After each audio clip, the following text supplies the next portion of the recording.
Comment ഇട്ടവന്റെ വായടപ്പിച്ച് Binny. മോശം comment ഇട്ടയാൾക്ക് മറുപടി നൽകി നടിയും ബിഗ് ബോസ് താരവുമായ ബിന്നി സെബാസ്റ്റ്യൻ. കഴിഞ്ഞ ദിവസം നടന്നൊരു ഉദ്ഘാടനത്തിന് ബിന്നി ധരിച്ച വസ്ത്രത്തെക്കുറിച്ച് മോശം രീതിയിൽ കമന്റ് ചെയ്തയാളുടെ ഫോട്ടോയും പ്രൊഫൈലും പുറത്തുവിട്ടുകൊണ്ടായിരുന്നു പ്രതികരണം. ബിന്നിയുടെ പ്രതികരണം ഇങ്ങനെയാണ്: ഇത് ചില നെഗറ്റീവ് വോളീസിന് മാത്രമുള്ളതാണ്. കഴിഞ്ഞ ദിവസം ഒരു ഉദ്ഘാടനത്തിന് പോയിരുന്നു. ഫുൾ ലെങ്തുള്ള ഒരു സ്കേർട്ടും ക്രോപ്പ് ടോപ്പുമായിരുന്നു ധരിച്ചിരുന്നത്. സാരി മാത്രമാണ് സ്ത്രീകൾ ധരിക്കേണ്ടത്. അതും നിങ്ങൾ ചിന്തിച്ചു വെച്ചിരിക്കുന്നത് പോലെ ധരിച്ചാൽ മാത്രമേ ഡ്രസ്സ് ആവുകയുള്ളൂ.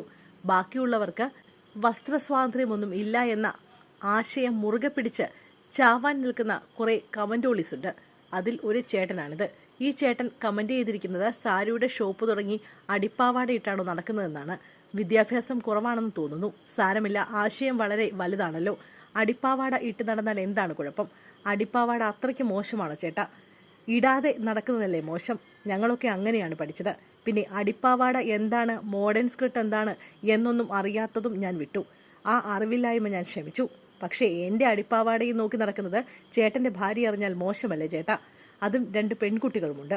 അവർ നാളെ വളർന്നു വരേണ്ടതല്ലേ? അവരും ഈ പറയുന്ന സാധനങ്ങൾ ഇട്ട് നടക്കേണ്ടതാണ്. അവർ വളർന്ന് വലുതാവുമ്പോഴേക്കും 10-25 വർഷമാവുമല്ലോ. അപ്പോഴും ചേട്ടൻ പറയും പോലെ സാരിയും ഉടുത്ത് ആ കുട്ടികൾ നടക്കണോ? പാവാട ഇടാൻ പാടില്ലെന്ന് പറയുന്നതൊക്കെ മോശമാണ്. ശരിക്കും അത് ഇടാതെ പോയാലാണ് പ്രശ്നം. പിന്നെ വേറൊരാളുടെ ഭാര്യയെ പറ്റിയും സ്ത്രീകളെ പറ്റിയും അവരുടെ അടിപ്പാവാടയെ പറ്റിയും അന്വേഷിക്കുന്നത് കുടുംബത്തിൽ പിറന്നവർക്ക് ചേർന്ന പണിയാണോ? ഒന്ന് ആലോചിച്ച് നോക്കൂ.